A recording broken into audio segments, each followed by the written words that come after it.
Everybody are requested to please maintain the decorum.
Good morning, everyone. Before we begin, it's my honor to acknowledge the visionary leadership that continues to shape EXI in Bangalore. At the very outset, we would like to express our deep respect and gratitude to the founder and chairman, Professor J. Philip, a true visionary whose passion and guidance have laid the foundation for everything EXI stands for today. Though he couldn't be with us this morning due to prior commitments, he sends his warm wishes to everyone present here. I would also like to warmly acknowledge our President, Mr. Anil Philip, in his absentia for his continued guidance and support in this institution's growth. A heartfelt welcome to our Director, Dr. Roshni James, whose constant encouragement and leadership inspire us to strive for excellence every day. We extend a warm welcome to Professor C.P. Ramanathan, Chairman of EXI Kochi, whose insights and expertise greatly enhance our practice. I also take this moment to welcome all our distinguished guests, industry leaders, faculty, and students to the Marketing Conclave 2025.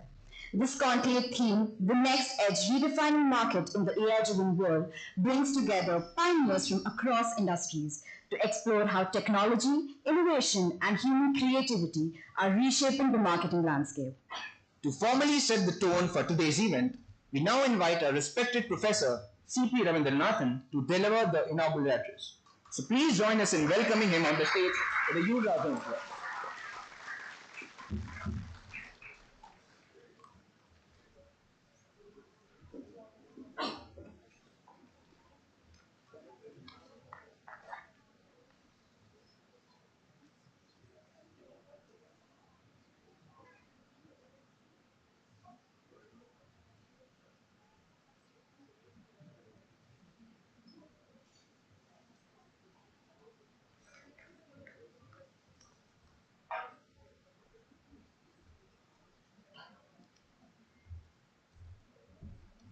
Good morning.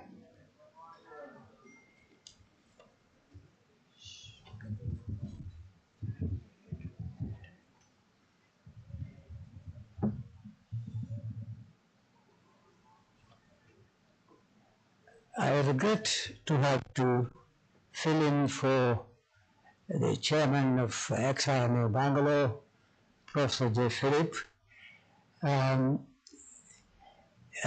This is an event Professor Philip had been looking forward so much to, and had did everything on his part to encourage it in order to make it happen. And nothing would have given him more pleasure than to be here with us. So that's why I say that I'm sorry that he's not feeling well enough to be with us on this occasion. I miss him not just in that personal sense which I indicated, but I also would like to know what he feels about the theme of today's conference. Now, it's about like the manner of John Chambers. I think we have a representative of Cisco here. In his own context, professional and personal, has always been interested in transitions, whether of technology or paradigms. In this case, of course, his thinking centered on management education. And whenever there was something like a basic change in technology to the extent of influencing human affairs in a substantial way, or a shift in paradigm, he would always ask how it would impact his own mission, which is, of course, management education. And XIMA, under his leadership, we would like to believe, has always been characterized by an earnest effort to march in lockstep with the changes in technology and in modes of thought. I can say it from my own personal experience. I've been working here since 2004. Now it is 21 years. Now, when I came here, the watchword, or the shall I say, zeitgeist of that time, that was globalization. Interconnectedness of countries, economies, and so on through trade, financial flows, investment, and the like. And we at XIMA, under Professor Jacob's leadership and initiative, went in for globalization, reflecting our preoccupation, of course, in our curriculum, teaching methods, and so on. Then came, and we introduced subjects like some new disciplines like global economic environment, cross-cultural management, of course, international business, and international marketing as an elective. Now, this, process of globalization, as you know, peaked in 2008, and then you had the global financial meltdown, and then there's a kind of a reversal to globalization. And so our own curriculum reflected this de-emphasis on certain aspects of globalization. But then, at a lower level of absorption in the themes of international nationalization, we continued. And then was, of course, the first term of President Trump, protectionism, and again, further reversal of globalization. And then COVID, when world started wondering whether we were in for a long period where things like management education, not to speak of business and industry, would have to rely on the digital media. And that was again a phase through which XIMA had to pass. And now we have a new orientation.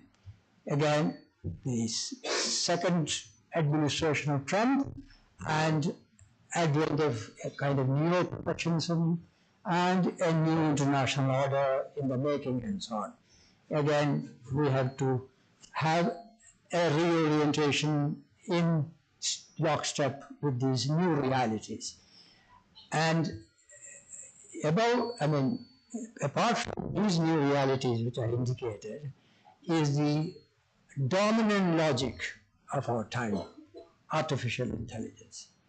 And that is what's going to be the characteristic of the period which is now lying in front of us. Now, today's conference is devoted to the discussion of that theme pertaining to the domain of marketing, indeed. Now, we'll call it a conclave. Well, some eyebrows might be lifted at this appellation, conclave, because it is usually, conclave means kind of secret meeting of people for a certain purpose or something. And in its most orthodox form, it is meeting of the cardinals to elect the Pope. That's a conclave. But it is, of course, this meeting is just the opposite of that. It is really a meeting where we would like to have as many people as possible, and we are more in the nature of a conference. Then why do we call it a conclave?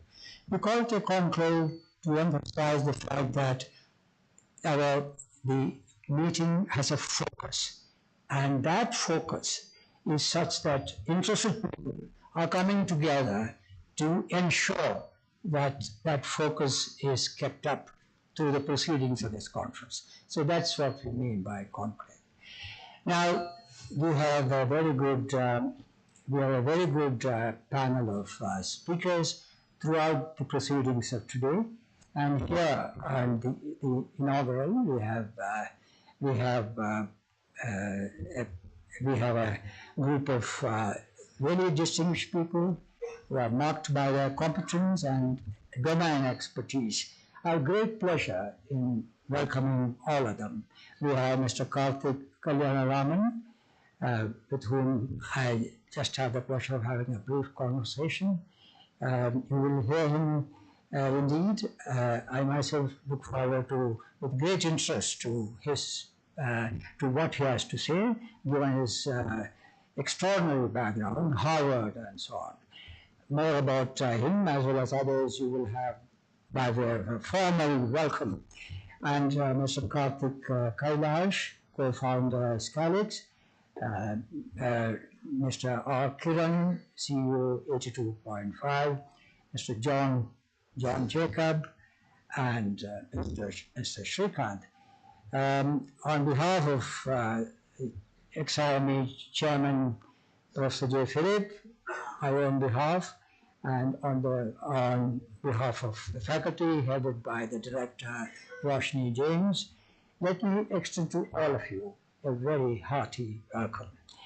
I'm no expert in AI, but I am an enthusiast, and as I indicated, we have a process underway in XIME to always ensure that our students are exposed to the spirit of the age as far as management education is concerned, and to the extent that artificial intelligence, accounts for a certain part of that spirit, we are also trying our best to expose them to the possibilities, promises, challenges, and so on of artificial intelligence. There is no doubt that we are at the beginning of artificial intelligence and its transformative influence across all the domains of management education and management indeed in general. The world is never going to be the same. And today, our speakers will explore in terms of expertise and insights derived from experience, the possibilities of artificial intelligence in the field of marketing. I don't want to anticipate, I'm in no position to anticipate what they will have to say on what lies ahead. But we all know by now that AI is going to fundamentally change many processes of marketing. It will replace some processes in order to make them, in order to have more efficient processes. It will automate a lot of processes. It will overcome gaps in data, and it will create new data, not just synthetic, but which is generated by machines, but through new ways of collecting data, interpreting them, and all that. And data, and indeed dataism, is now going to dominate our thinking. With particular reference to AI and marketing, there are a number of areas, beginning with research and customer relations at the other end, a number of sub-areas where AI is going to make a lot of difference in what we learn and what we practice. We as XIME welcome all initiatives which will come our way in promoting understanding of our students of the various facets of artificial intelligence and how they could be applied to different disciplines. It is in that spirit that we have put this program together, and I have no doubt that our faculty and students will benefit enormously from the deliberations of this conference. Once again, I extend to all of you a hearty welcome. Thank you.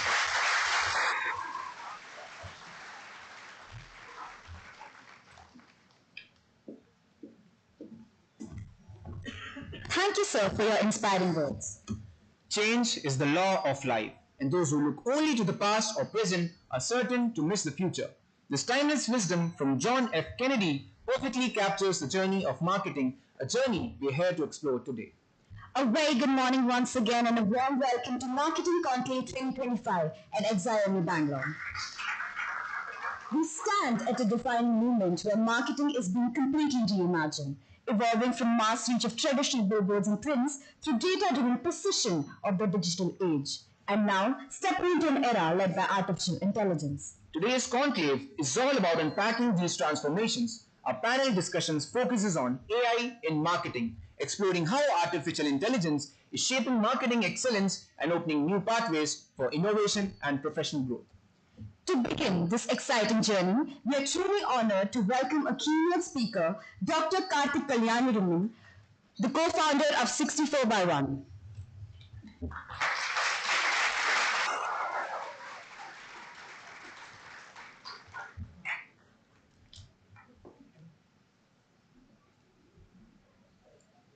Dr. Kalyaniramman is an AI expert, researcher, and art curator. He completed his PhD at Harvard University, where his work on machine learning and causality was cited in 2021 Nobel Prize in Economics.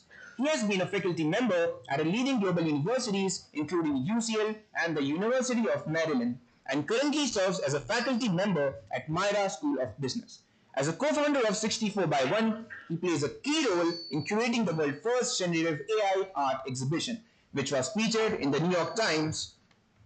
He continues to contribute extensively through talk, research, and writings on creative AI and its real-world applications. Please join us in giving a warm welcome to Dr. Karthik Kalyaniramman as he shares his insights on how AI is redefining the future of marketing.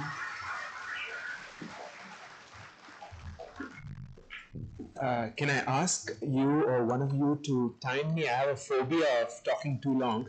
So at 12 minutes, just tell me I'm 12 minutes in. Yeah? You'll do that? Okay, great. I'm basically like in a concert, you have someone who opens the show. So it's just kind of like a teaser. And then the real stuff happens afterwards. So I'm the opener. The real stuff is going to happen with the panel that's going to come. So with that, I'm going to be talking to you for around 15 minutes, and I'm going to only be able to hit some of the highlights, some of the things that I really want to talk about. This is not going to be an in-depth look into AI and marketing. It's just going to be, I'm going to start with a very large thought, and then address some of, I'm sure, your concerns about jobs and so on. So let me start with a story. There was a great saint in India around. You're already thinking, what the hell he's talking about a saint, and we're talking about AI and marketing, which bear with me. There was a great saint in India around 100 years ago called Ramakrishna Paramahamsa, and there's a beautiful story that he said. He was walking. He was walking along the Ganges, and he saw a person that used to come to him and tell him, Bhagwan, how are you, and all that, in his ashram in Dakshineshwar. And when he was walking, this guy suddenly looks at him along with his disciple and says, "Hey, how are you doing, Thakur?" He's shocked. I mean, usually this guy is like, "Bhagwan, hey Bhagwan, how are you?" And he's like, "Hey, how are you doing, Thakur?" So Ramakrishna Paramahamsa said, he's probably got money today. That's why he's talking like that. He's saying, and this is how I'm going to do. He says the upadi, that's a technical term. Think about it as something that you own, some material possession, something that gives you shape or form, actually determines your personality. So, like the fact that I'm standing on stage wearing nice clothes changes who I am. The fact that you're all wearing formal clothes instead of what you usually wear changes the way you feel. Now, this is a small observation. Like, for example, in rural India, I'm sure you'll see people buying 10-year-old iPhones, wearing it on their front pocket so it's visible, and walking around, strutting around, right? There's a much more deeper point here. It's a much deeper impact happens when there is a huge technology change, and technology is not just value neutral, it actually changes who we are. And that's what's happening now. We are at a moment where AI is actually changing what the human is. You might think I'm exaggerating. Let me give you a couple of examples. So let's think about mathematics, right? Mathematics is a technology. It needed, what technology did mathematics really need to develop? It needed writing. Once writing as a technology was developed, it was developed independently around 3 or 4 times. What happened? That technology caused a massive disruption in people. People changed. Before that, you had an oral culture where people would memorize huge texts. You had people in India, for example, who used to be called Chattopadhyaya. Chattopadhyaya means people who knew all the 4 Vedas by heart. Suddenly, with writing, that skill was not so important because you could write stuff down. You didn't need to memorize everything. Similarly, for example, I'm sure when I was young, the older people in the audience might relate to this. There was something called mental arithmetic. You had to sit around learning stuff. But now with calculators, it's irrelevant. So the question about AI really is, what is it going to do to us? What skills of ours is it going to render irrelevant? And what skills is it going to develop? With every huge change like this comes a loss and comes a liberation as well. So for example, with writing, you had the loss of oral culture, you had a loss of our ability for memory, but you had the liberation of being able to develop something like pure mathematics. So for example, even in the past 5-10 years, I mean, I can say this with confidence, even in the past 5-10 years, we've seen technology cause a massive change in who we are. Let's take social media, for example, right? It's completely changed us from, from consumers to being image factories. So basically, we're all our image factory. We create curate our image on social media, and we sell it to everyone else. This is a generation gap that's happened in the past. When I was in grad school at Harvard, Mark Zuckerberg was working in the basement. This was just when Facebook came out. That's when all of this started, and that's happened in my lifetime. Seeing immensely how people actually change. And I have to say, your generation is really, really weird for us to understand. Like crazy. Like my very first job was as a journalist at Times of India. It was an internship. I'd come back to Bangalore for an internship from America. And I used to be so eager to get a byline. A byline is when you get an article when your name is there. So one of my journalist friends was telling me now, a very talented young 22-year-old journalist. He was excited to give her an opportunity. He was like, hey, look, Javed Akhtar is in town. You get to go interview him. Like, you're just starting out, you're an intern. You get to go interview Javed Akhtar. What my generation have done? Please, absolutely. Yes, we're on it. She says, sir, she's coming at 7 o'clock, but my workday ends at 6, so I'm not sure I can do it. That's your generation. I mean, there's something beautiful about your generation, but there's something very, very different that the 40 and 50-year-olds are really trying to understand. Okay, all of this is by way of introduction. The question is, what will AI do to us? How is AI going to change us as human beings? And this is an open question. I think this is what marketers really need to try and understand. Why is marketing related to all of this? Because marketing is really one of the most interdisciplinary fields in business, because it's really about trying to understand the self and its desires, not just what the self wants to consume, but also how the self identifies itself. What is the self's identity? How does the self achieve social status? So marketers really need to understand who the future human is going to be. There are some indications already what AI is doing. I'm just going to offer some thoughts. I think this is something people really need to think about. Future marketers really need to think about. I am no marketer. One of the things that it's doing is it's completely changing our idea of what privacy is, what private life and public life can be. We've seen this whole slew of legal cases against the big companies for using copyrighted information. The very idea of copyright, the very idea of what a public life is, private life is just changed.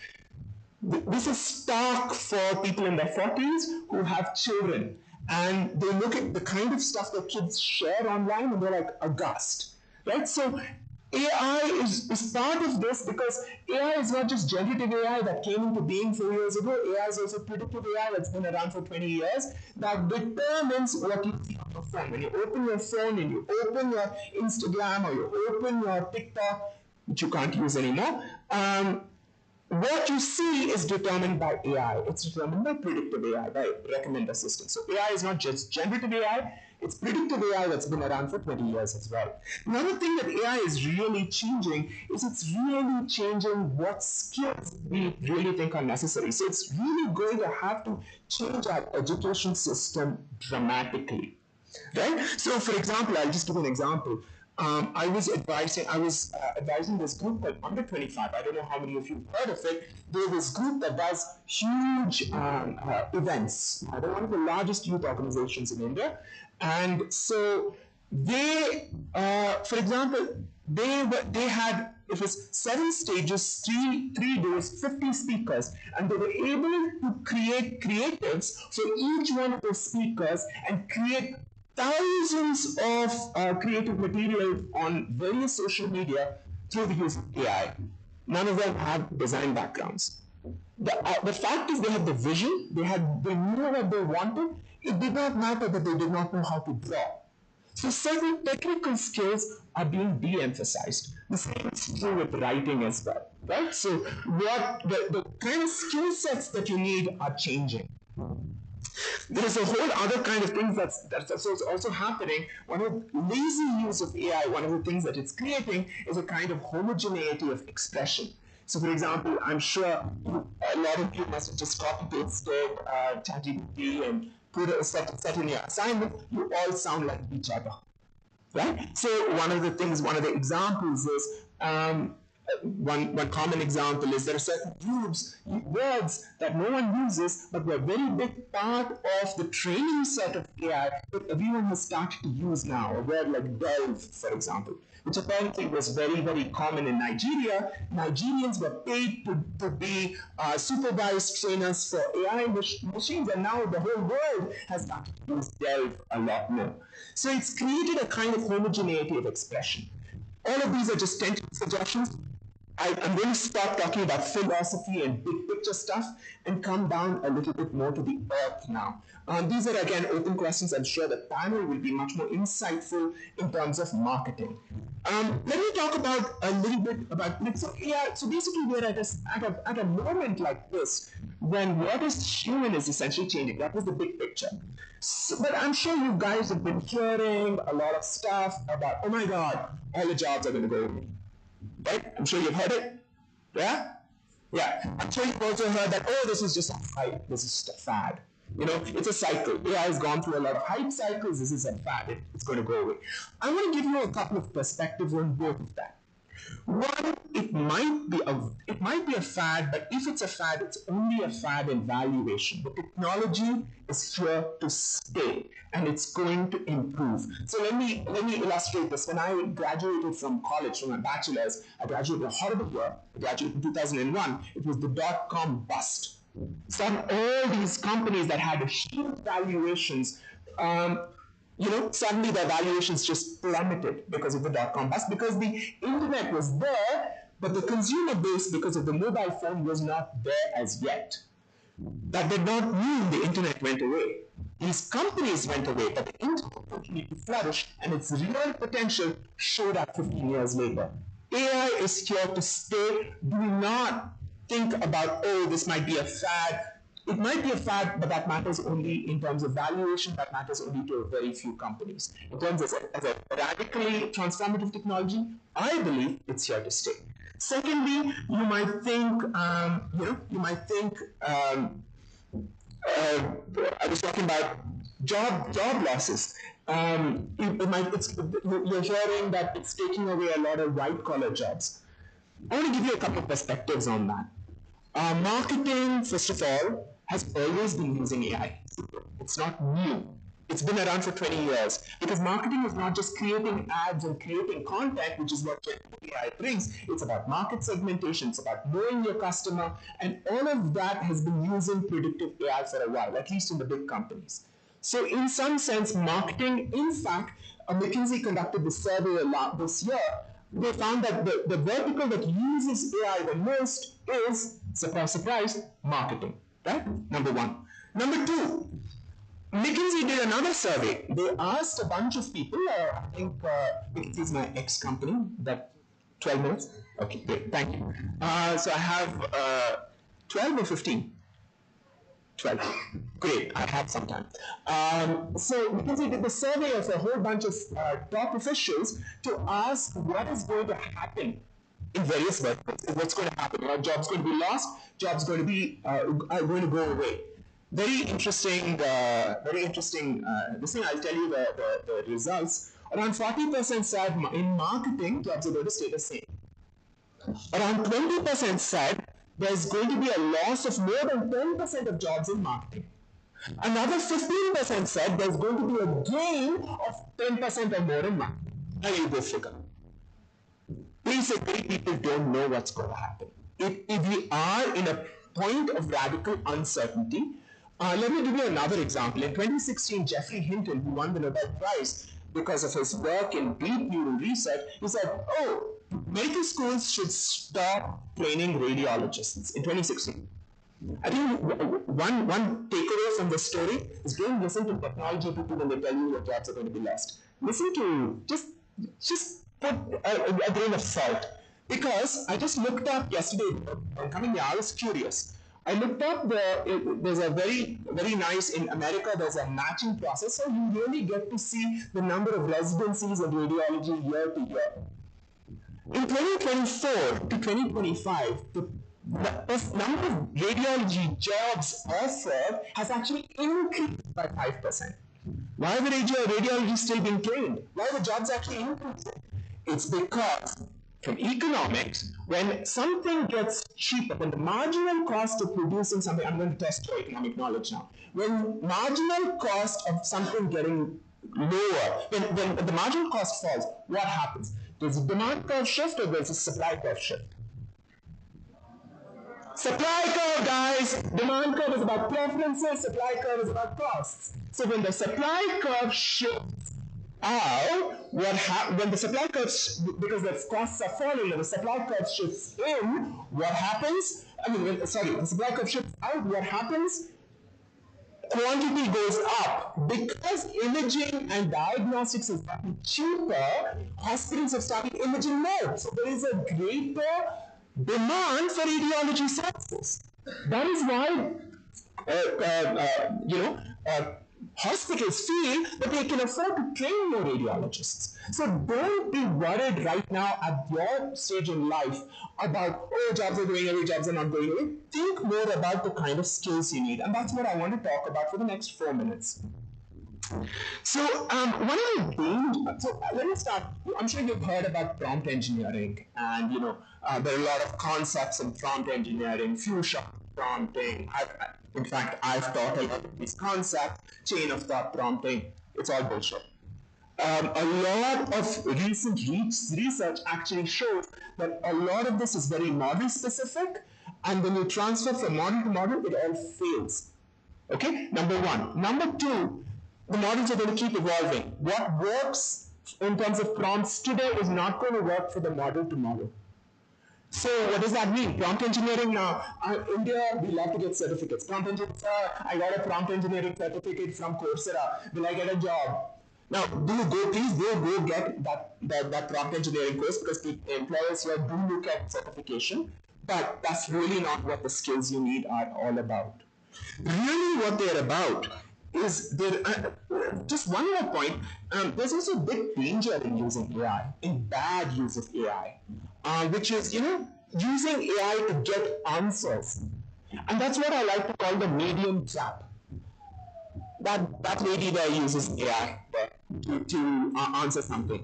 You use AI to answer something. Who uses AI to answer something? The question is the same. What is going to happen? All the answers are going to look more or less the same. So there's a lot of homogeneity created. It's a medium trap. So if you really want to set yourself off, you need to look different, which means you need to use AI differently. Now, how do you use AI differently? The basic point is you don't want to use AI to just optimize, to answer questions.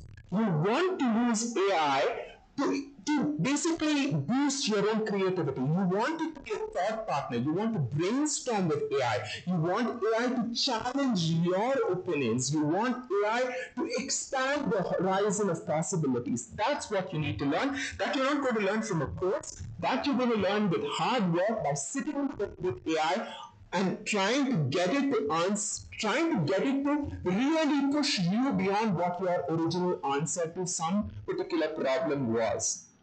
That's one skill. It's a soft skill. Other soft skills that are really going to be important in the future are flexibility. People who hate change, bad luck. You need to embrace change because these tools, these ideas are changing year to year to year. I'm done. 1 minute. Okay. The second thought is critical thinking. A lot of AI produces, to put it in nice terms, garbage. Right? A lot of it produces very good stuff. But you need to know the difference between garbage and the good stuff. Which means you need to know your shit.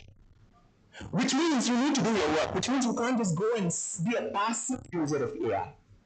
Right? You really need to develop critical thinking, and I'll tell you where you can develop critical thinking. It's in the humanities. So don't devalue the humanities. This is my personal opinion. You guys might disagree, but the humanities really trains your critical thinking. So that's going to be a very important this thing. Essentially, I'll end with this thought. A lot of companies that I consult with, implementation companies, they're using AI to boost their efficiency, which is very good. So for example, if you're writing marketing copy and you want to publish it, but before it took you a long time to write that content, push it on site, now it's going to be done fatafat. Slightly smarter companies, what they're doing is, hey, we have a little bit more time freed by the fact that we can push our marketing copy even more, so we can do some A/B testing. We can do some A/B testing a little bit. We can see and we can optimize. Right? But really, the companies that are really making a difference are entirely reinventing that process. They're asking, how can AI get rid of my current processes, and what new processes can I come up with? What new products can I come up with that will make use of AI? So it's not just efficiency thinking, it's innovation thinking. It's not recreating yesterday, it's creating tomorrow. So with that thought, I'll end. I had a few more comments, but I hate to be over time. But thank you for your time, and I really look forward to meeting some of you during the little networking session that they have planned for us. Thank you.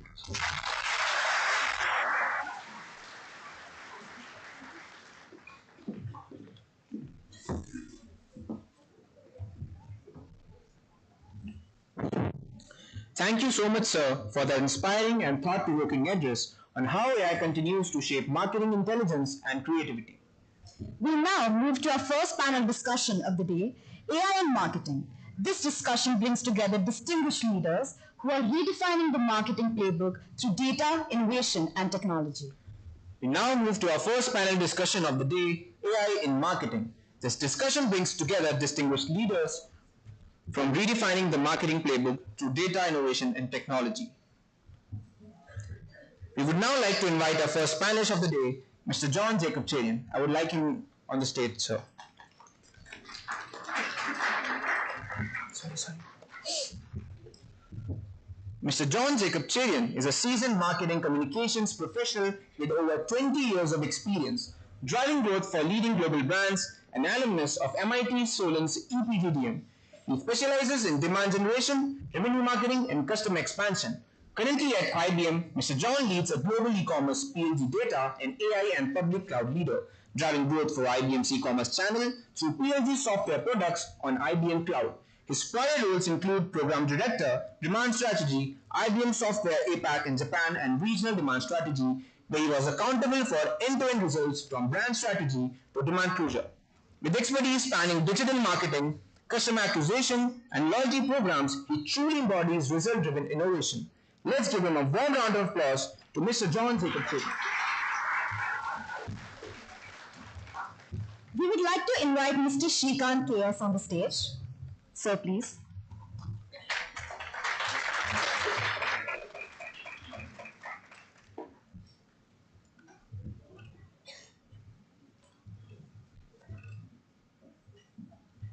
Mr. Shrikant KS is the Chief Technology Officer at Criblo, where he leads the development of scaled digital products that seamlessly brings together marketing, automation, and analytics. With deep expertise across technology and operation, his career spans diverse industries, from automotive sector to innovative tech startups. A strong advocate for practical innovation, Mr. Shrikant believes in applying technology with purpose, balancing experimentation with real-world applicability through a signature exploit-expert approach. Over the years, he has driven several impactful initiatives, including VR/AR technology, by introducing mixed reality solutions that transform sales and marketing across industries. AutoDX by leading the rollout of India's National Electronic Data Exchange Standards. And finally, Digital Transformation Roadmap by designing a future-ready technology roadmap to guide the auto industry's digital evolution. Mr. Shrikant's work reflects his unwavering vision of using technology as a catalyst to drive efficiency, effectiveness, and a meaningful progress. Let's give a round of applause for Mr. Shrikant KS. It's now my pleasure to invite Mr. Kiran Ramamurthy on stage.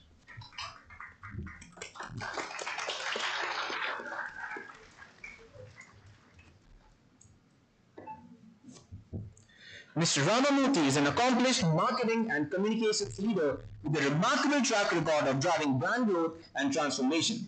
As the CEO of 82.5 India, he brings decades of experience across both marketing organizations and leading advertising agencies. Throughout his illustrious career, Mr. Kiran has been instrumental in launching and revitalizing some of India's most iconic brands, from Toyota Qualis, Limca, Manhattan credit cards, to Lenovo's successful rise as a household name in India. In his previous role as Ogilvy, he led marketing communication efforts for major tech and e-commerce brands such as Amazon, IBM, and Lenovo.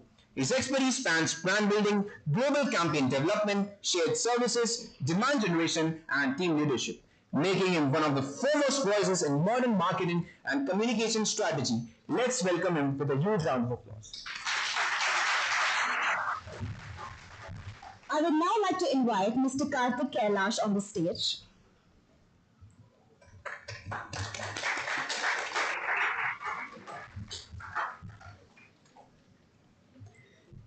Mr. Karthik Kailash is a dynamic leader and a seasoned management professional with over 2 decades of experience across EdTech and BFSI sector. As a founder and CEO of Scale-It AI, he's at the forefront of driving AI-powered marketing growth and building innovative go-to-marketing solution that helps business plug revenue leaks and scale effectively.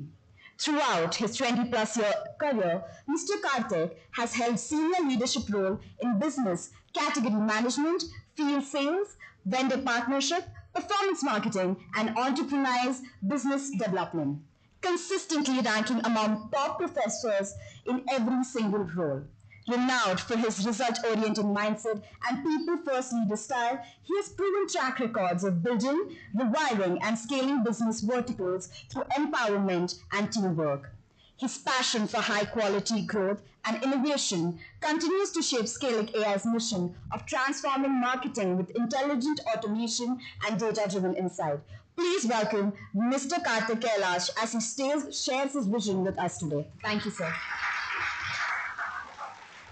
And finally, it's my pleasure to welcome Mr. Sanjeev Sinnamantu as the moderator for today's session.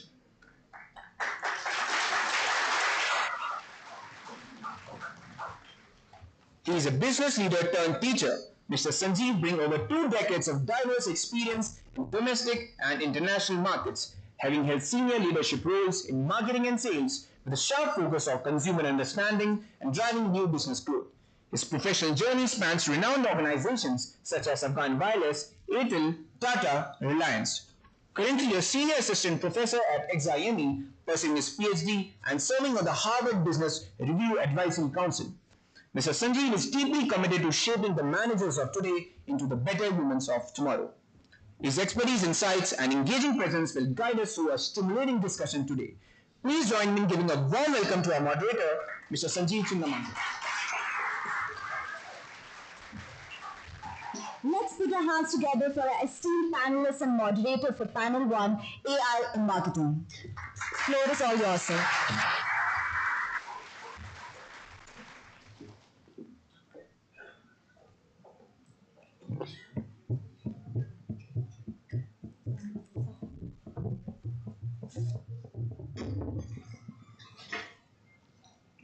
Yes. Thank you so much for both the MCs for a very kind words and introduction. And looking at our predecessor, getting reminders of the time, I don't want to waste any more time. Let's plunge into the discussion right away, gentlemen. Before I just plunge into the action, let me complete one more formality. Good morning, everyone. For all of you, welcome to this panel discussion. My first question goes out to Mr. Kiran R. Sir, broadly, would you just enlighten the audiences here with the opportunities and challenges ahead for all the budding marketing managers, given the rise of AI? How evolving and dynamic is this opportunity going to be? And how can emerging markets like India leverage this opportunity in the right way? Thanks, and good morning to all of you. A lot of what you're asking about actually was covered by Karthik. I think Karthik covered some of the stuff beautifully. But in my head, I think there are 3 broad areas. The first, at a very, very basic level, I think there is going to be a revolution in productivity. There is going to be a revolution in personal productivity and in organizational productivity. And I think we need to be very, very cognizant of it. The personal productivity is something that I think each one of the graduating students need to really look at and unlock, because So what used to take you uh, hours in terms of research, what used to take you days in terms of doing cross tabulations, analysis, etc., can now be done in a jiffy, right? So I think productivity is table stakes, and organizational productivity, obviously, for leaders, it becomes an extremely important thing to focus on. The second thing, however, is really where the excitement is, which is, and I would call it possibilities, because AI is opening up a huge world of possibilities.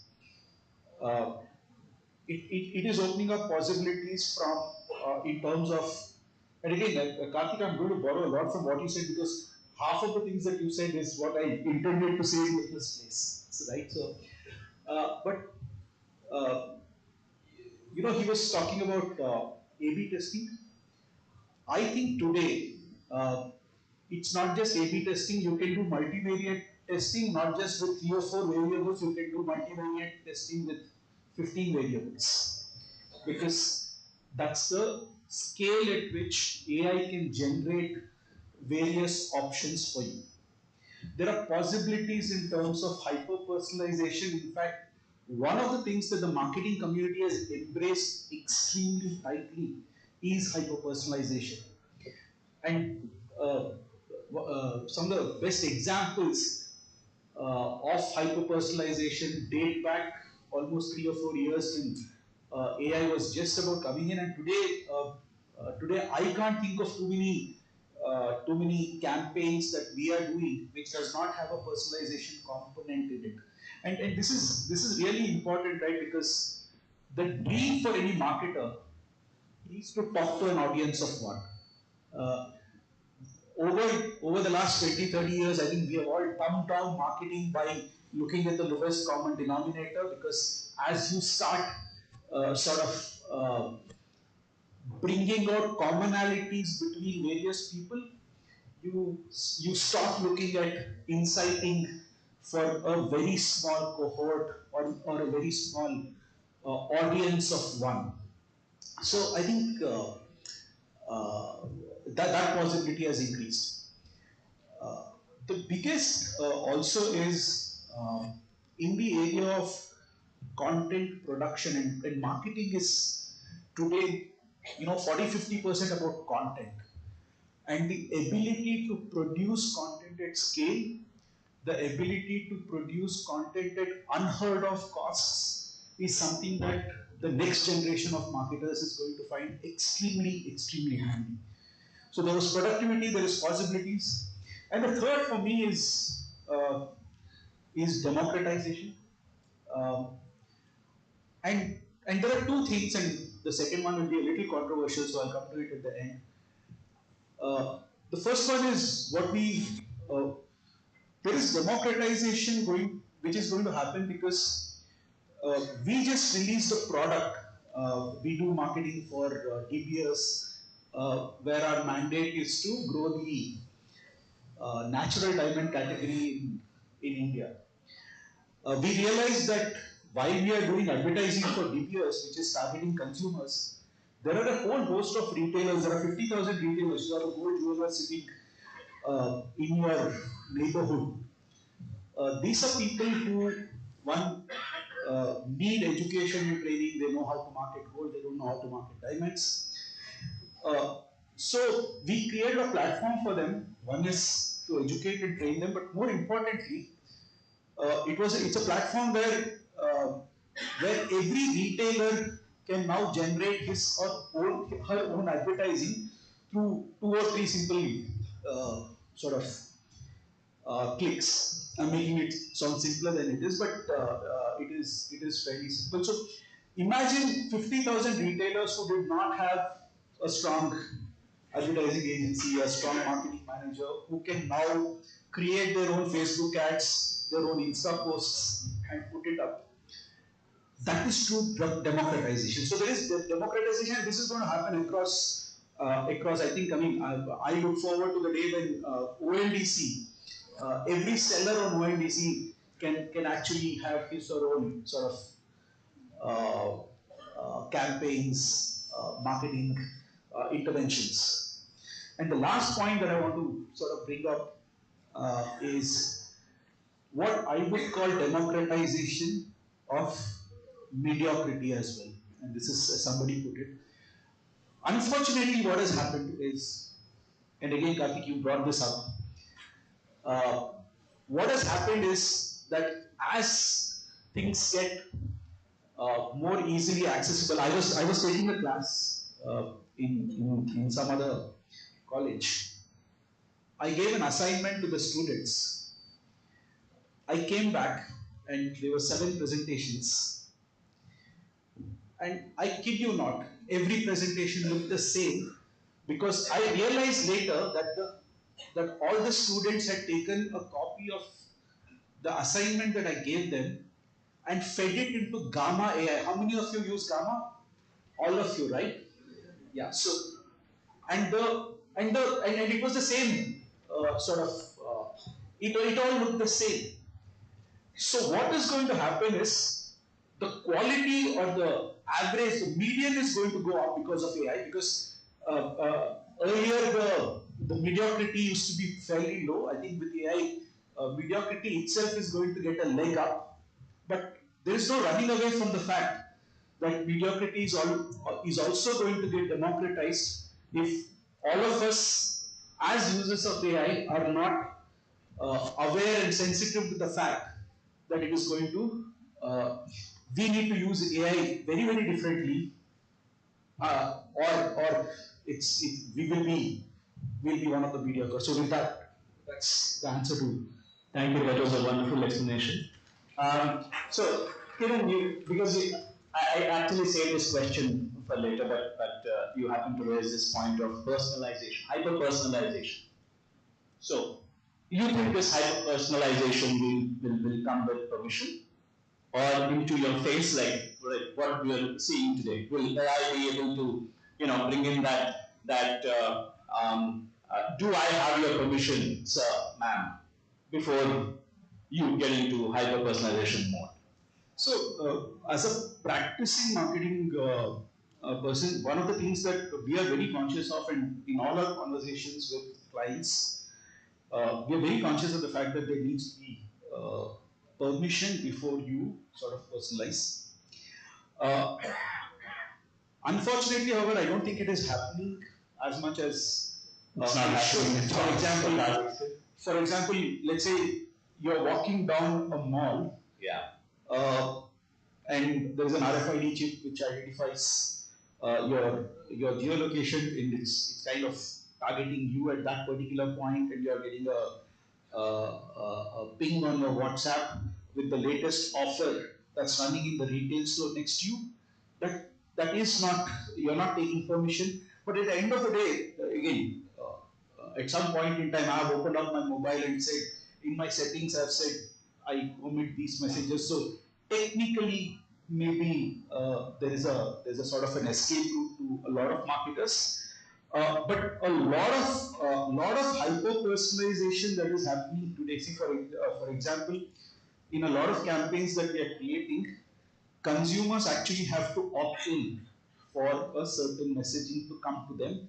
So I would really say the attempt is there. Wow, that's nice. But yeah, the attempt is definitely there, and as the regulatory frameworks get tighter and better, it is going to get regulated, is what I would say. That's nice. I know that some of the great brands do actually have the opt-in method rather than opt-out. So, so you think this is a question open to anyone here. The traditional marketing funnels from awareness to conversion is going to drastically change. Is going to be reshaped by the advent of AI, and also the areas like commercials, pricing, campaigns, ad copy, which was Karthik was mentioning earlier, CRM. So out of all this, which one you think has seen the most transformation already as we speak in this room? Yes. Yes, Mr. Kailash. Yeah. So as someone who works in this space and our company is around this, let me give you a few perspectives around that. Also, yes, there has been a lot of transformation right from the top of funnel. So he mentioned about hyper-personalization that is happening to some extent. The ad copies are getting returned far more faster. Your fatigue, even before the fatigue sets in, you're changing your ad copy faster. So that definitely is changed out there in the top. As you keep coming down the funnel over here, now I can gather signals about you, know what to speak to you, know what will kind of convert. That particular piece is changing. It's happening a lot in the Western world where you are, earlier for example, let me give you a context that if you drop in as a lead, your name and number is there, then there are sort of questions to profile you, and then you get to the pitch. This I'm slightly getting into the sales world also, not just the marketing world, but sales and marketing are kind of conjoined in the head, so I'm taking that point as well. Today what will happen is your LinkedIn will be great, your social will be great, a profile will be built around you, you will be spoken to, your preferences will be known, and you will be pitched.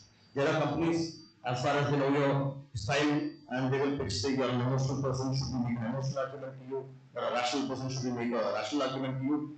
There are that levels of AI conversations which are going on over here. That, so right from the conversion to the top, I think everything is getting changed over here. But it's far more happening at tofu rather than tofu, slowly seeping down as far as I can see it. Yeah, but I mean, various perspectives. It's again a infant. So again, I know very little about this, not too much. Thank you. Yeah. Sorry. Yes, Sri. I think Krish or somebody was saying this morning that for many of the youngsters, the first app that they downloaded was ChatGPT. Okay.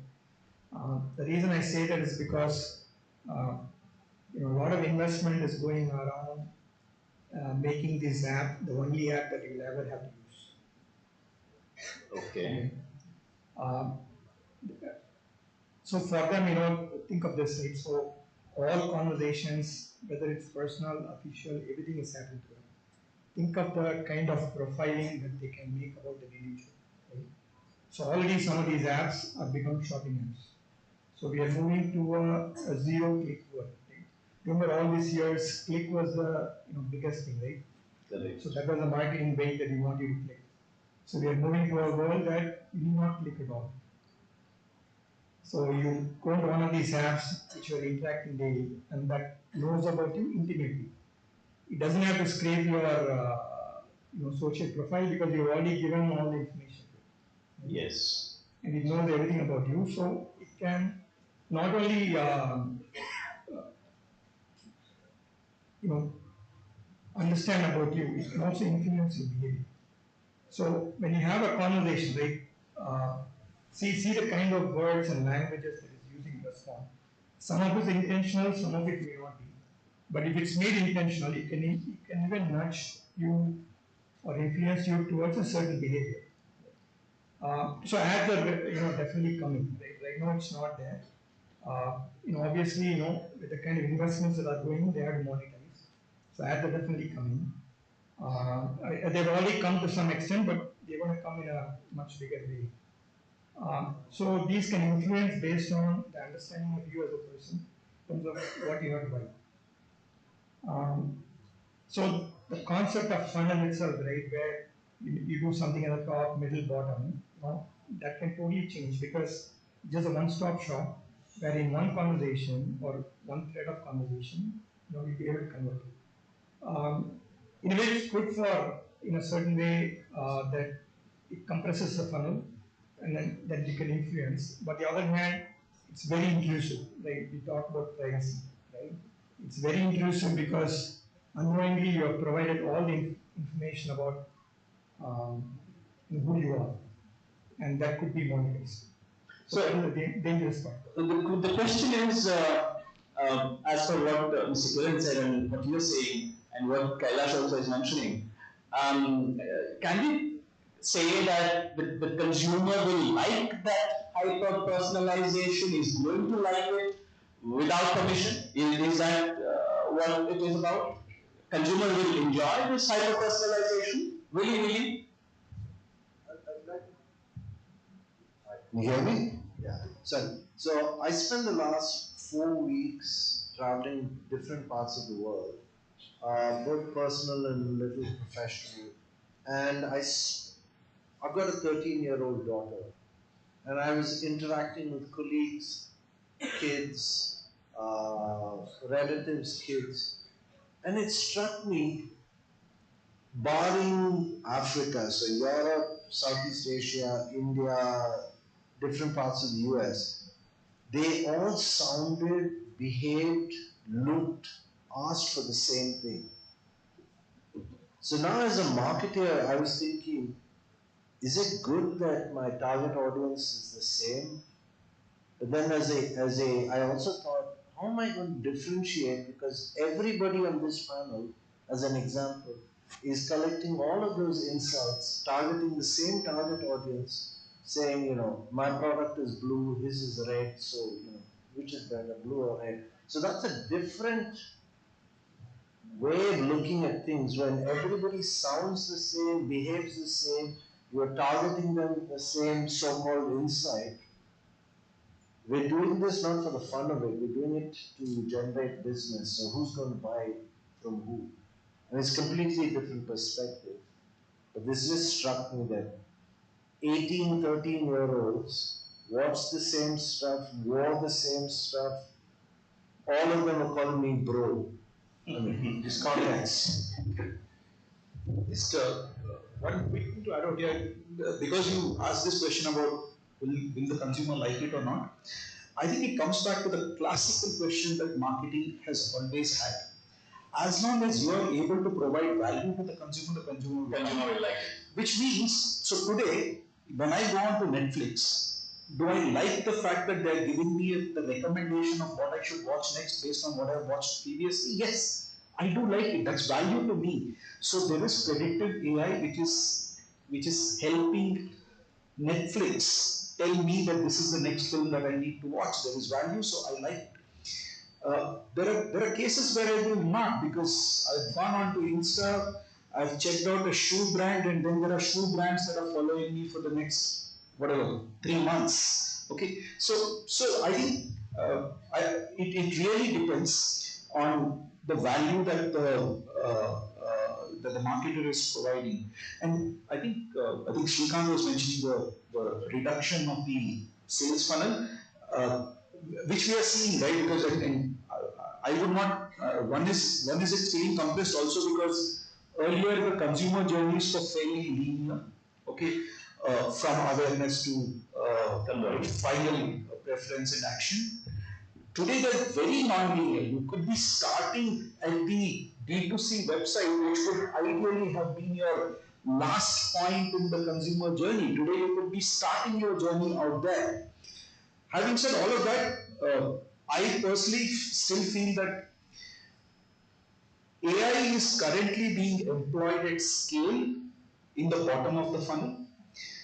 Because typically, take media for example, programmatic has been in the works for the last 7, 8, 9 years. Okay, and programmatic is fundamentally AI. You're bidding for certain keywords, and the machine's algorithm is reading what you're bidding ads for. From a creative standpoint, performance marketing, which is again at the bottom of the funnel, is using AI a lot. At the top of the funnel, I believe today, while AI has its applications, at the end of the day, there is a lot of decision making that still needs to happen at the top of the funnel. The bigger decisions, the bigger investments are happening at the top of the funnel.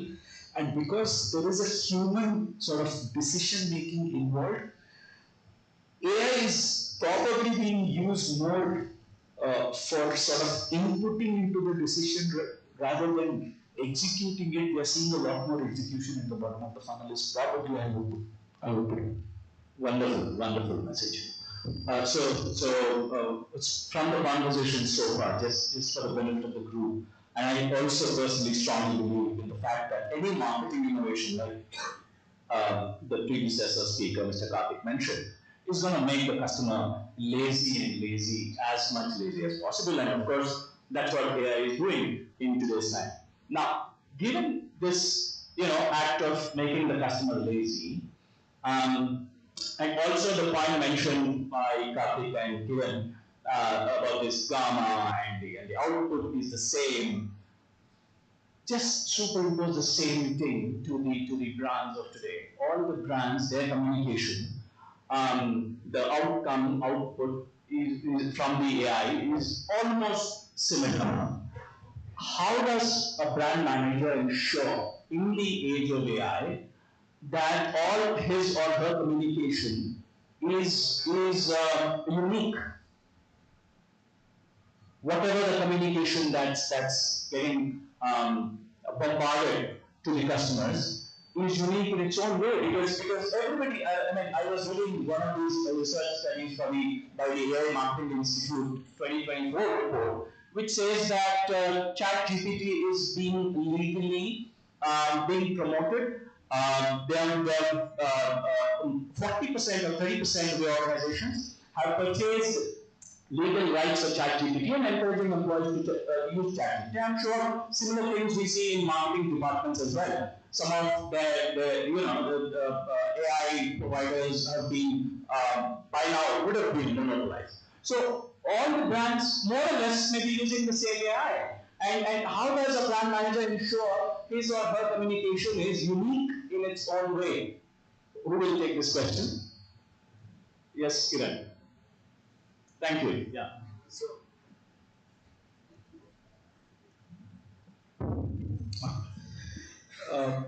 So again, I think that's where human decision making comes big time into play. One of the things that's become very very apparent over the last 6-7 months, and this is not to say that things can change because AI is also developing at such a rapid pace that anything that you say today, you can't be held to it 3 months from now. So with that caveat, one of the things that is happening is because there is, see, what is creativity all about? Creativity is about making connections of very unrelated things and putting it in a surprising way. When somebody, and I know that somebody, when somebody wrote the baseline for Tata Sky, if you remember the baseline for Tata Sky, it says like Jingalala, right? Yes. Yes. Now, AI can probably read what was written and try to predict the next one. The funny thing about creativity is, the creative person does not think that a Jingalala can be repeated, he will come up with something else. Think of a Gulzar poem, think of a Gulzar song. Chappa Chappa Charka Chale was written once, okay? And again, AI can predict what Gulzar can write based on the 20 things that he has written. But Gulzar is not going to look at the 20 things that he has written and say, I'm going to write the 21st thing. The reason he is creative is because his 21st thing comes from a different place. He is making different connections. Wonderful. I think it's extremely important for both brand managers, marketing heads, to understand this and therefore understand where the limitation of AI is today. And I firmly believe therefore that it should be used as a thought starter and not as the eventual execution that people see. JP. I have also had a counter inputs. As a brand manager, I also look at the traditional channels which are not touched by AI. The media is not touched so much by AI as much as your digital marketing, so to say. Start getting back there. Today, a billboard will be a novelty. Still look at some of them. Still go into some of the newspaper ads. Today, if you go look at Akash, when they advertise for their coaching centers, they still rely on different page, right? So still look at some of them, don't discard one particular medium. There is a very, very large medium. And then I was thinking about this a few days back, is that that's a very difficult medium to crack. This will be digital where it's largely same. But when you have standardization in one book, start looking at the more harder kind, there you can differentiate yourself. Okay, wonderful. I just like to add a point since Kiran brought up Netflix. So I watch a lot of war-related stuff. If you look at my Netflix profile, it's very dark. And then the other day, by mistake, I logged into my wife's profile, and it's this lovely blue sky, flowers, and stuff like that. And then I realized, and I think we had a conversation, Srikanth and Karthik earlier, about I don't know what I don't know. How do I get introduced to a new? I mean, if everything is dishu, how do I find Jingala, Cincinnati? So, how do you go and live in the world? We all live in the south of India right now. Which way, and I bet all of you have had a meal on a banana leaf. Which is the right way to fold the banana leaf after eating? This way or that way? Go to Kerala and fold it the wrong way, go to Tamil Nadu and fold it the wrong way. I don't think AI at this point knows about it. So what I'm trying to say is, at the end of the day, you are marketing to human beings. Go and understand what that human being wants. The data is a bunch of smart people got a fast way of collecting information, but it's their way. You know, which way do you wash your hands? Where do you use soap, on the left or the right hand? These are real life examples that happen on ground. Until you experience that, it's somebody else who's collected the data and giving you the insight. So, wonderful points made by the panelists here. So, human touch still remains strong. The gold standard. Gold standard, wow. Human touch is the gold standard, even in the advent of AI, going forward also. Wonderful. So, Mr. JJ, this is for you. How do you think, we talked about automation, how is AI reshaping analytics, and thereby we spoke a bit on personalization. Would you please focus a bit more on the data analytics part for our audiences here? How is AI going to contribute in the area of data analytics? So, I feel that, you know, to be honest, we've been collecting information.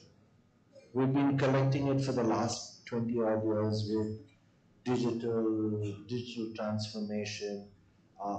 AI is basically a faster, smarter way of automating the collection of this. The difference, in my opinion, comes from the fact of how do you use it. A lot of people are focusing on the fact that, oh, we have to collect data. Oh, the data is there. But what is that insight? Because again, if you take all this data and run it through AI, Gamma AI, it's all going to say the same insight. So how do you be smart in terms of accelerating collection of data? How do you be smart in terms of getting certain insights of the data, but don't use that data, you know, those insights as the Bible truth. You have to make inferences. You have to make A/B testing, like we are saying, multivariate testing. Otherwise, you know, it's going to be the same thing for everybody. I mean, that's the way I look at it. Right or wrong, I don't know. But I don't absolutely agree with what you're saying. I don't want to sound the same to everybody across the world. Wonderful. So, just to add to your point, Vijay, that yes, there's going to be an overload of information in terms of data for all of us marketers.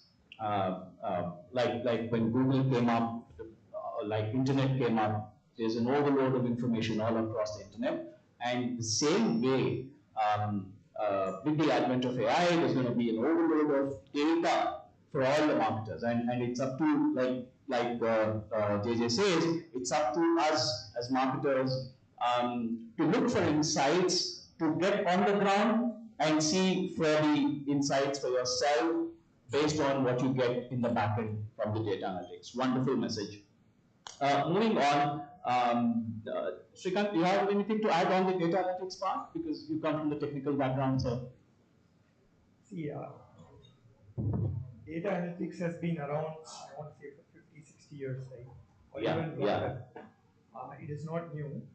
But what is different now is earlier, you need to have an understanding of what to do with the data. Even as very basic as regression, which you're all learning. That is not a commonplace in a work environment. Because the moment you go out of college, you forget about how to do regression. Right? And then they go back to the traditional heuristics method. Right? And what GenAI has done is, now you can feed the data, right? And then it's able to produce an outcome. But I would say with a word of caution, because these are probabilistic engines, right? So you cannot totally trust what it's giving you. Every time it will give you another answer, but provided you have built that caution around,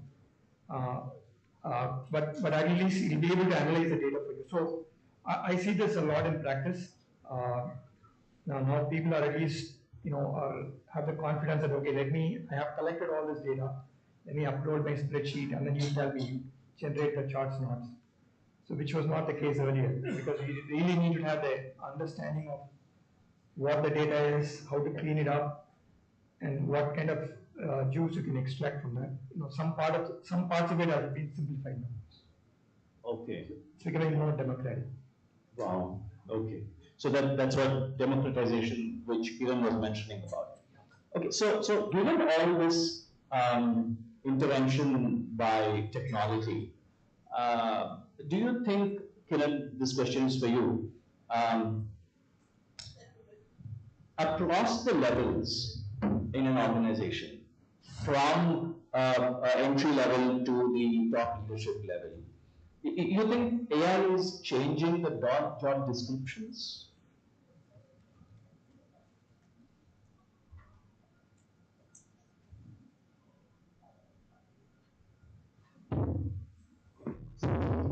It's good. So yeah, certainly AI is completely changing expectations from different job levels. I think smarter organizations have already started adopting it. I don't, and the reason I say smarter organizations is because the amount of senior management focus on deriving efficiency from AI, on changing business processes to make sure that you're being much more both efficient and effective at what you're doing, is happening probably in the top 6, 7, 10% of the companies, at least from what I can see. It is going to, however, in my view, happen dramatically to the next 40-50% in the next 12 months. Next 1 year, you mean? Next 1 year. Next 1 year, it's definitely going to happen. I feel that a lot of mid-level jobs are going to be sort of under threat because, like I said, there is going to be a huge amount of emphasis on making the right decisions with all the information that you have got, with all the possibilities that AI can unlocks. You need the senior folks for the decision, mid-senior. There is still a lot of work that happens at an entry level which cannot be replaced.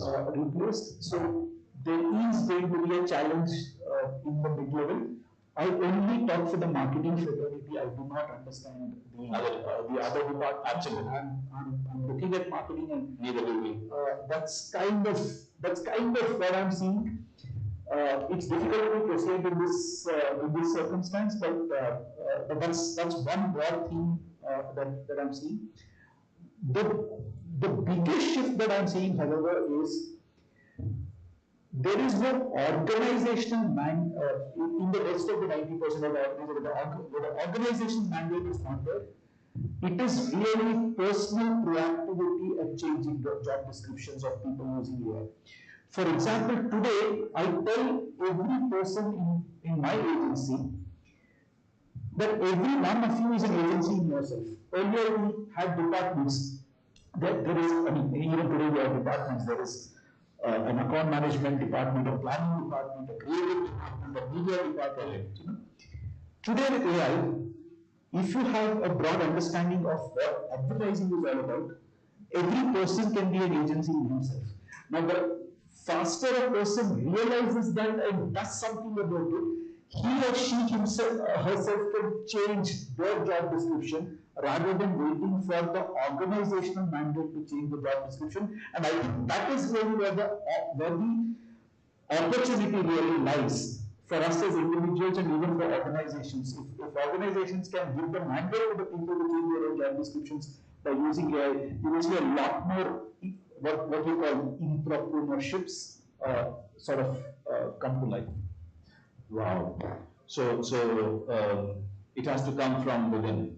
It has to be a proactive decision from each marketer in your respective organizations to adapt to AI and furthermore.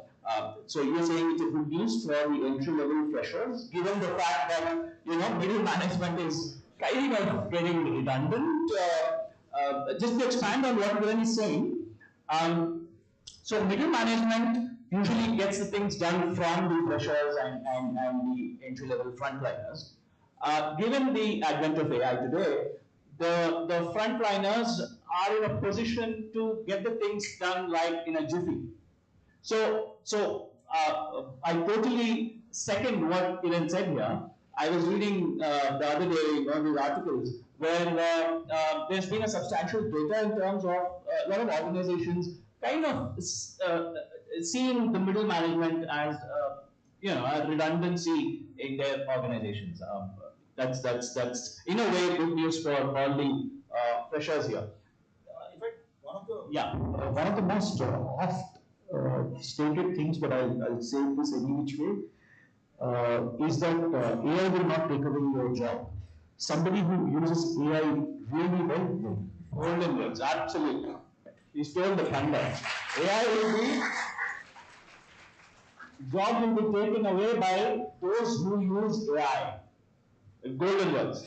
Perfect. So, okay, the next question on the same lines, further, to use AI and adopt the employees the use of AI, what kind of reskilling or upskilling is happening in the organizations, and what does it mean to freshers in terms of being fit for future?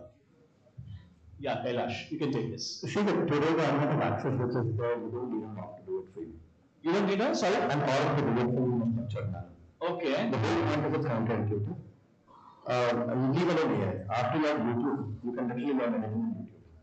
And people typically always look for people with that kind of proactiveness. So this is to your students out here. You don't really need anything to learn. I mean, college, the AI subscriptions are cheaper for you guys because of college students and all that. And there are enough and more free AI tools. You can actually go and build something in your free time. You are already doing a project, you are going to a company internship, doing things step by step.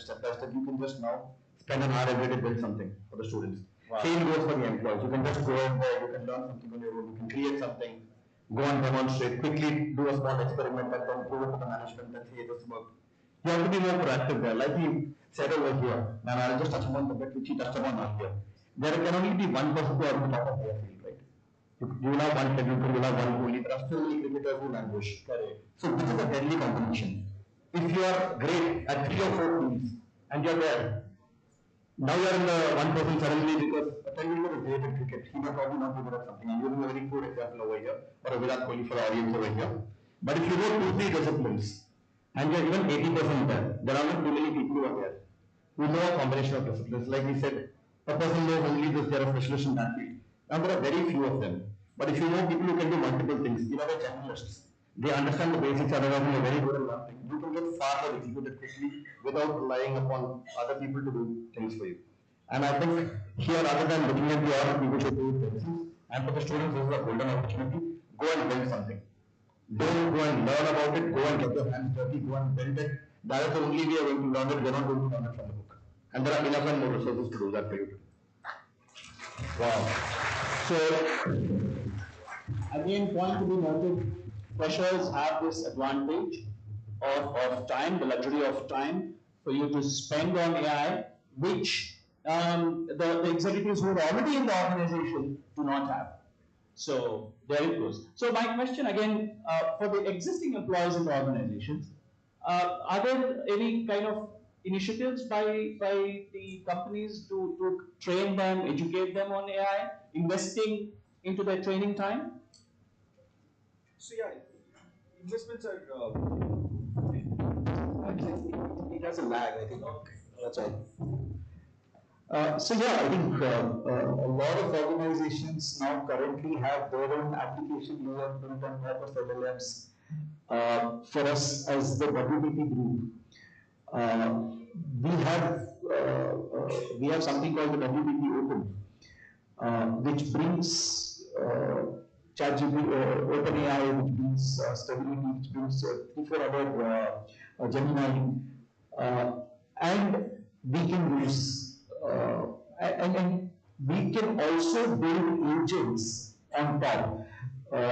So there are organizations that are doing it. In fact, at least again in the marketing communication ecosystem, I know that every group worth its salt has some sort of an AI solution or the other. Number one.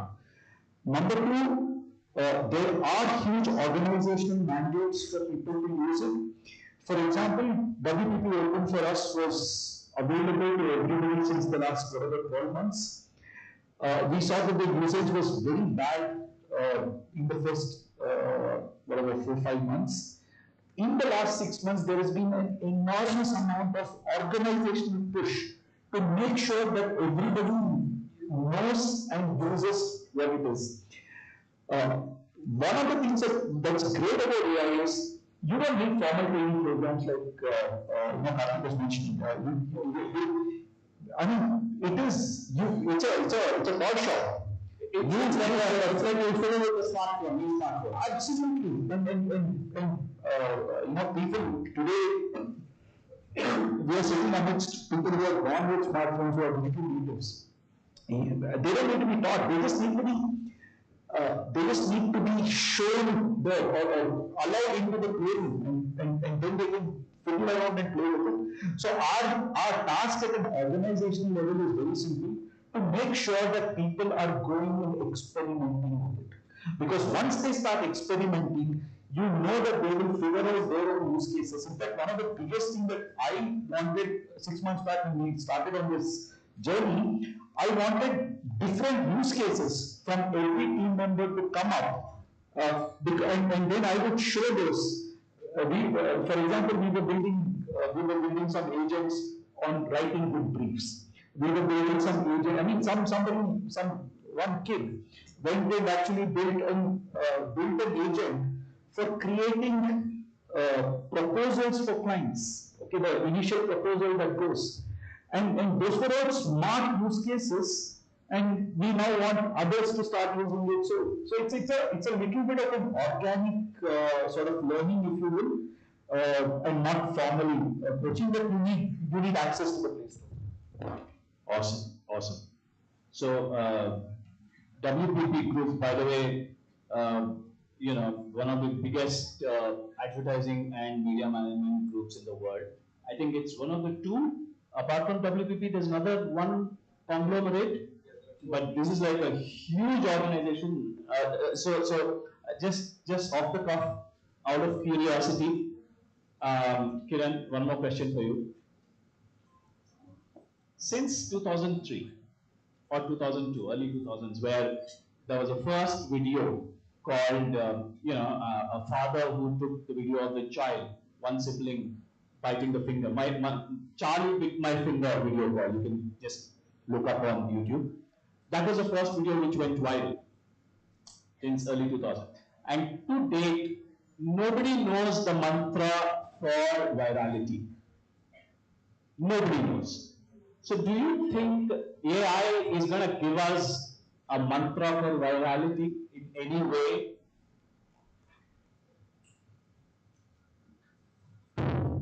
I wish it was, but I don't. So, like I said, right? I mean, creativity is a thing which is all about making new and unpredictable connections. Currently, AI is looking at predictive sort of stuff because things that have happened in the past. I don't think anybody can write a formula for virality. I mean, you talk to filmmakers, you talk to most creative professionals. They will tell you that there is no. I mean, after Sholay got made, Salim Javed wrote Shan with the same kind of, and by the way, same kind of star cast. One top villain, emotional drama. Shan was a disaster at the, and I think it's a great film. It is. It's a great film. Was Sholay heavy respect? It could not, because after the Sholay, after one Sholay, you can't. I mean, you can't do a Kantara sequel with predictive AI. You can't. I mean, I hope I'm proven wrong, and huge chances that I am, but it is difficult. I mean, because creativity is something which, again, it is. I think everybody has been talking about AGI. Okay, until AGI really comes into the fore and starts making some of these things, I do hope that there is a formula, but I don't think we all hope there will be formula one day or the other. So let's leave it at that. So before we kind of throw open the stage to the audience's questions, one question to Srikanth.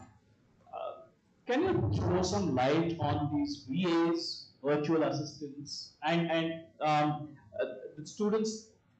You think should kind of get familiarized with VAs at this point in time, or what is it about? Chatbots kind of? Something different from chatbots. Each, let's say for ChatGPT or Perplexity AI, there is a virtual assistant who is like one of the panelists was mentioning, or rather Karthik was mentioning, that you're going to challenge your thought process with AI. You're going to debate your thought process with AI. So on that note, these so-called virtual assistants and the other side of the AI, what should the freshers like this take it forward? Sure.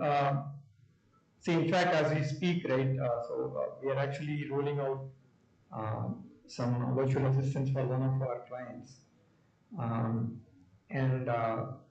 So one thing what it does is, in terms of, if you look at, so this is an assistant that handles the first level of conversation after you run the campaign, right? Somebody would have. So this operates 24/7, right? And it can scale up to any number of leads that are coming. Okay? And so the company doesn't have to invest a lot of people, right? And then it's multilingual. So, ton of benefits. So for you all, right?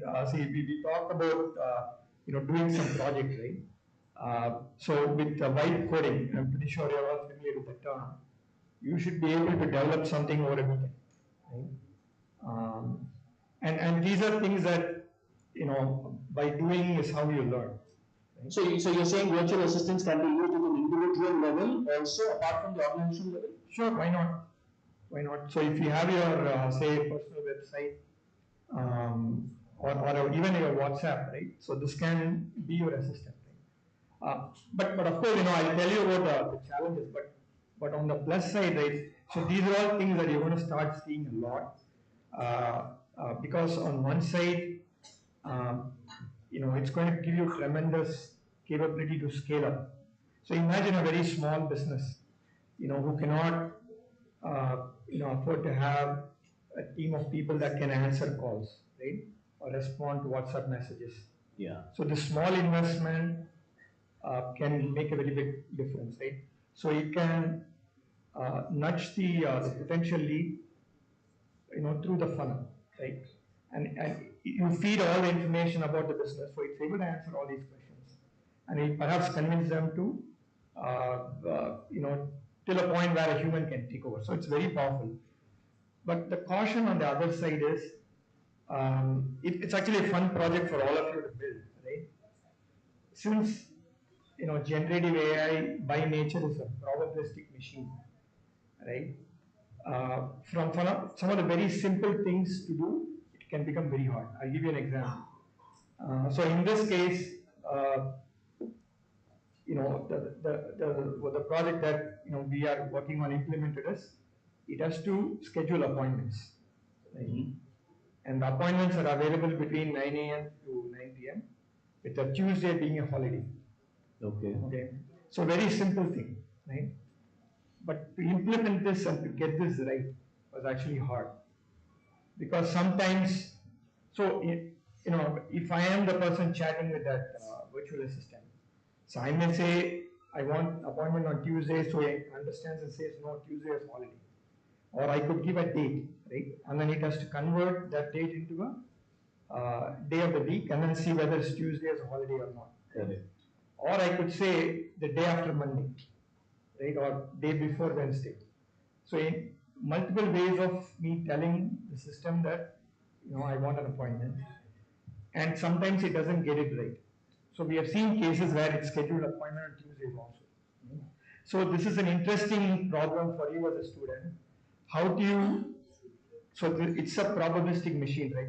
So the comparison I usually give is, you go to an ATM, put a card, you know that you're going to get 100 rupees, 1,000 rupees. Correct. But this is like a slot machine, okay? Wow. In a casino. So you have to know the behavior of the machine itself. So it's an interesting problem for all of you. So the reason I say this is, if you can solve this problem, right? Well, the problems are all solved, but in your own way, if you can solve this problem, and then wherever you join, right, whichever company, you say that I have the program for a virtual assistant, let's put this on front of our website, which can handle. So I would definitely encourage whoever is interested in vibe coding, go back home tonight and do this. Try a virtual assistant. And you may have it ready by Monday. Awesome. So before we go to the Q&A session from the audiences, I would like each one of you to give your inputs on this question. Very, very crucial one. What mindset should aspiring marketing leaders adopt to stay relevant in today's AI world? JJ.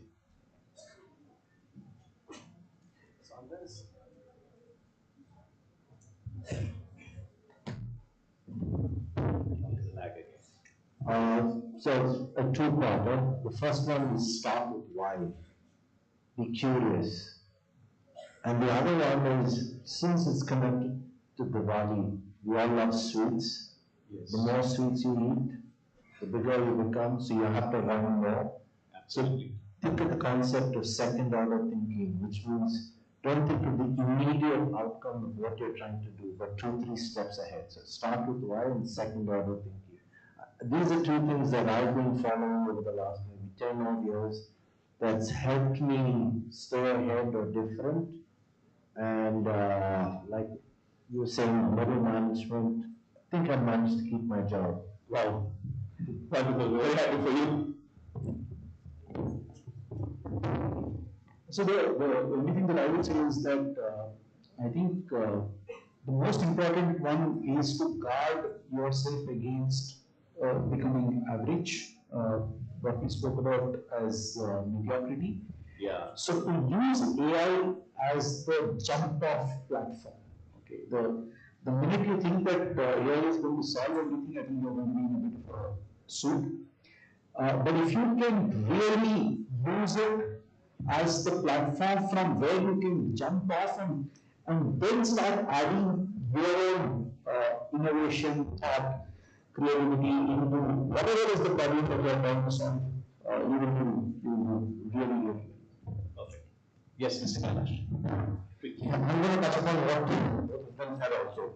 The framework I personally advocate is the Conclave framework. This is what I'm supposed to do. Whatever bits you can automate in that, automate it, which are outside the realms of creativity. Then, like you mentioned, now you can become a lot more productive. So use the extra time you have to actually test multiple things, see what works, and then apply your mind to stay creative, because in marketing creativity is very important. You will get to the standard of the meeting, like you mentioned somewhere, so you're not going to stand out. And see if this is actually fitting there, then you actually use the AI, like you mentioned, to challenge, and come out with iteration. Don't be lazy that I've inputted something, I've got the first answer, you go with it. Start challenging it, see if it makes sense, add your elements to it, and then go ahead and see is it solving the job to be done. And if it's not doing it, iterate rapidly.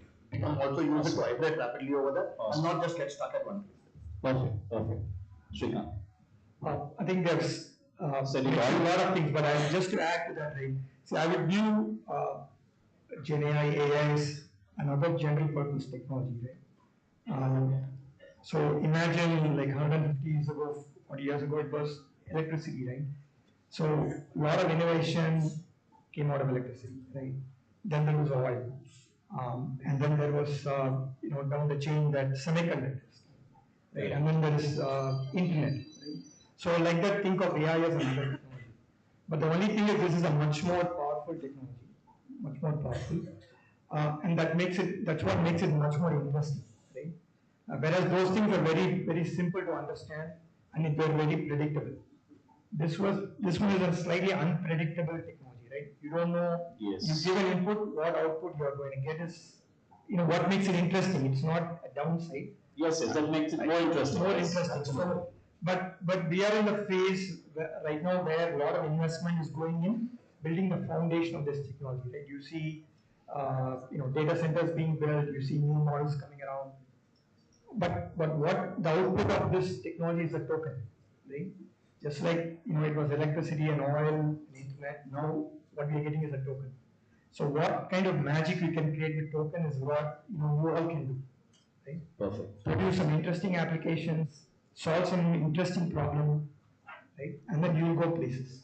Awesome. So essentially, what's the takeaway from this discussion so far is to have an open mind and to use AI to your advantage, and also not to lose that human touch when it comes to creativity.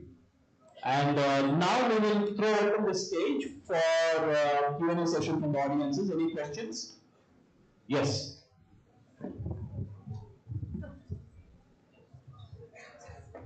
Good morning, everyone. One and all. Right now it's good afternoon. So first of all, I would like to thank the expert panel members for enlightening and also igniting your marketing minds towards AI in marketing. I'm Dr. Saurabh Srivastava from Siemens B School, Professor, Jandip University. So after going through all these discussions, what was coming into my mind is that data is still the food for AI. Like for the past 10 to 15 years, we have been, data has like data analytics, big data, and now we are into AI. And like say you said Netflix example that you gave. So what is happening that it's not that Netflix is taking our data only, which is relevant for offering or suggesting movies. There's no filter for that. Entire data is going into that. So what will happen in that case if customers somehow, they find some way through which there's no data sharing happening at all. I mean, that should come because that's a legal issue and nobody should, take data like that. So if data is not being served from customer side, in that case, AI in marketing will become redundant or it will not be relevant. You got my point, right? So because they are future marketers and this time will definitely come. So for that, do you have any suggestions or any ideas? I hope you got my point. That if data sharing is stopped, AI in marketing will become irrelevant. So how to deal with that situation? Yes, Sue. Thank you for your question. So, I don't think you'll ever have a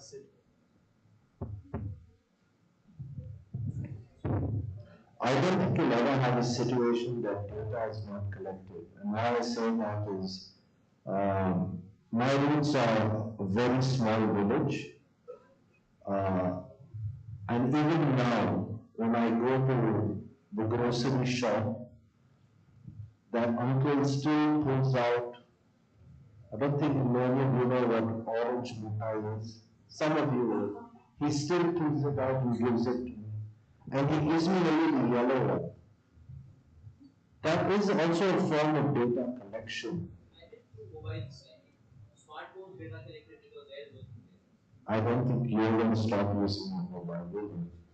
It's a two-way street, in my opinion.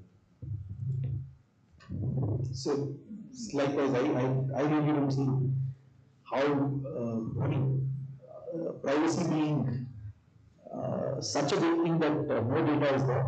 There will be limits in place, but there will always be data collected, I think. And just to add to that, right, so I don't think such a situation will ever come because the way that incentives work, right, so we are encouraged actually to use data. For example, take Google Maps, for example. We have to use Google Maps because that's the only way we're going to navigate around, and it's free. The reason it's free is because you are sharing data with them in terms of where you are and when you go in. As a result, they're able to provide more value, right? So, and most products are built around this model where you share data with me and I'll give you product for free. So I don't think that model is going to go away. Your question is answered. Yeah, in details lies God. We had one more, the very famous saying, in details lies God, and when it comes to data, the more the merrier. It's a win-win for the receiver and the sender both. Any other questions? One last question. Sorry, we're running out of time, so one last question.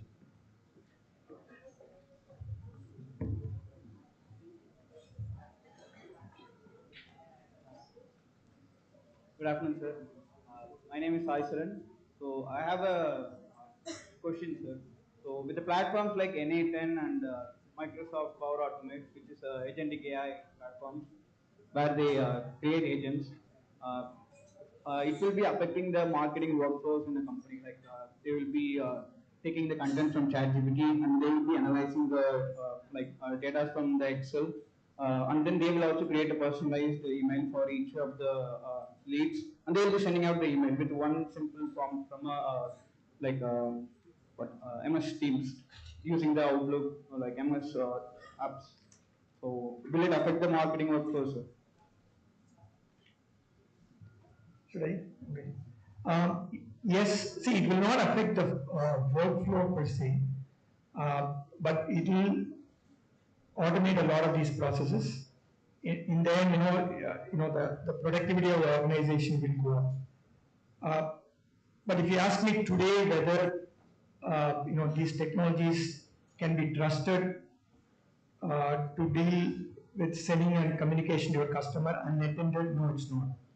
Right? You still need to have people verify what is generating, what it's sending. But that could change, right? Because the pace at which technologies are evolving, it could become more reliable and predictable. But today it's not. But definitely every part of the organization, every part of the entire workflow will be impacted. Right? But I would say in a positive way. In a positive way. Wonderful. So, thank you. Is your question answered, Saikiran? Yes, sir. I mean, a lot of the contents also will be taken from the ChatGPT. So, content team under the marketing team might be affected.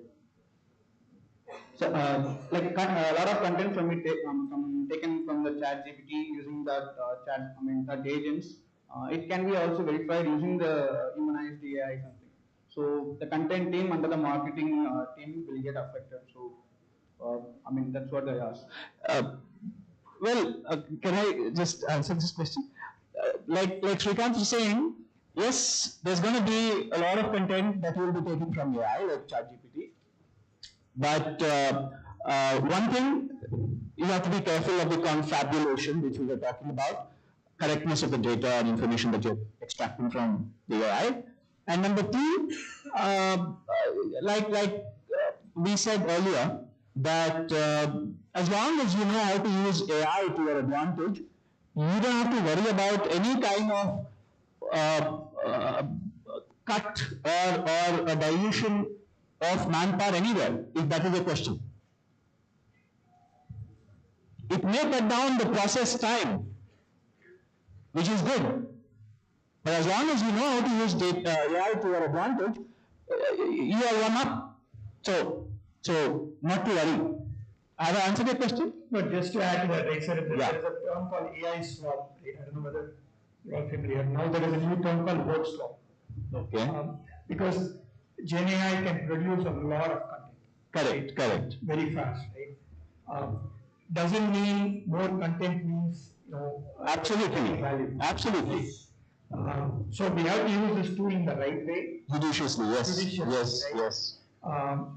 In fact, I was guilty of that too. Sometimes, I run my content through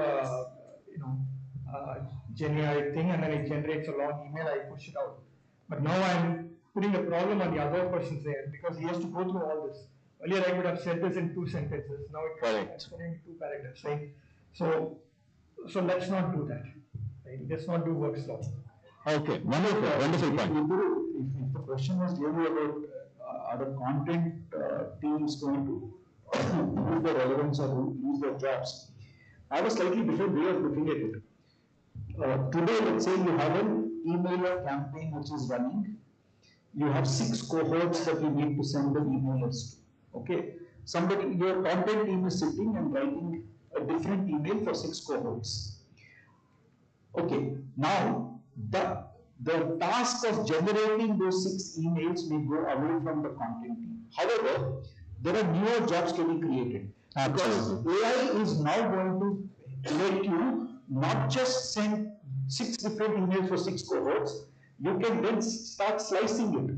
What is the age demographic of each of them? What is the income demographic of each cohort? What is the stage in the organization of each of these cohorts? So suddenly, from 6 variables, you might be running into 200, 300, 400 variables, and AI will generate the content for those. But then there is somebody who needs to sit and think through what are these variables.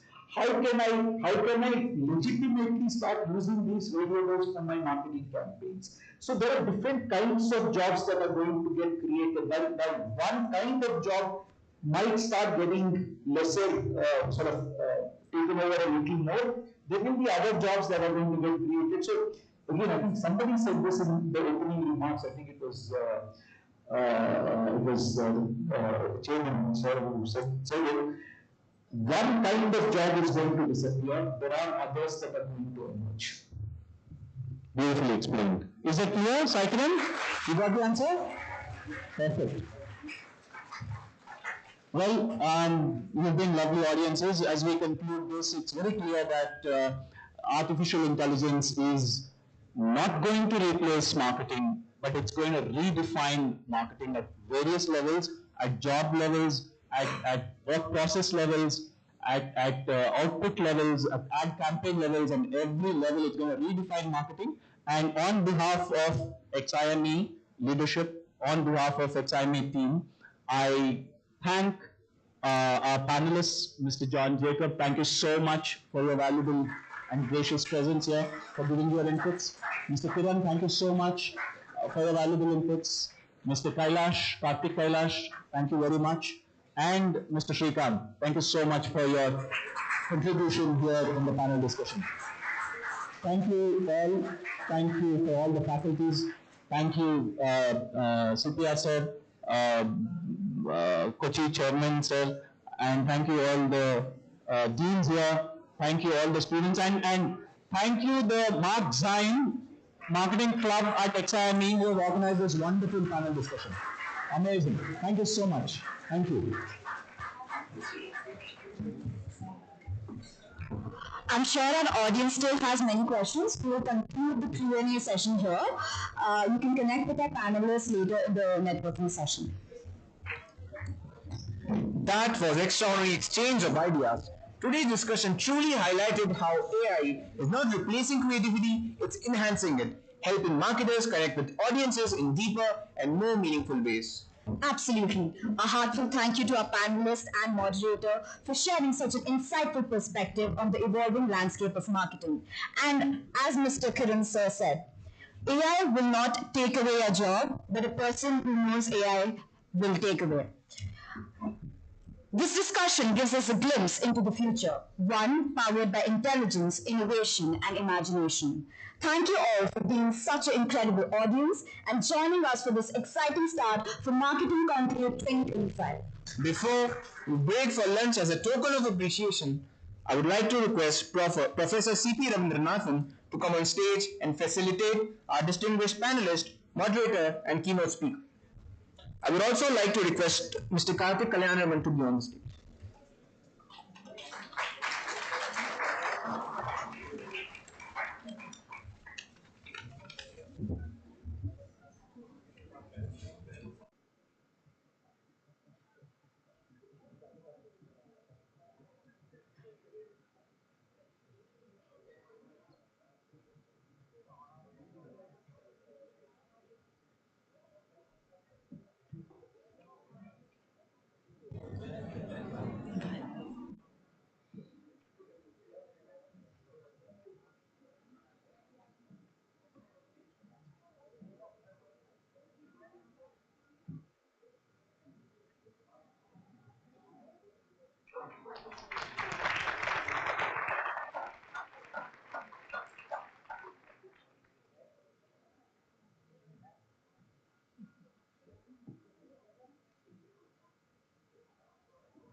Thank you, sir, and once again, our sincere gratitude to all our speakers for gracing us with this time and wisdom today.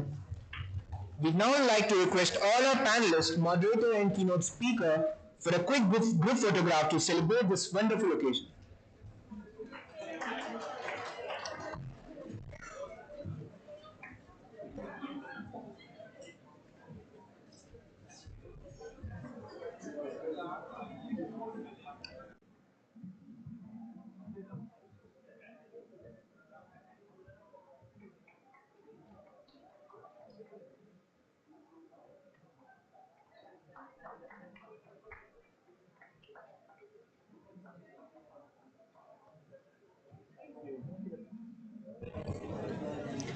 will now take a short break for lunch or networking session.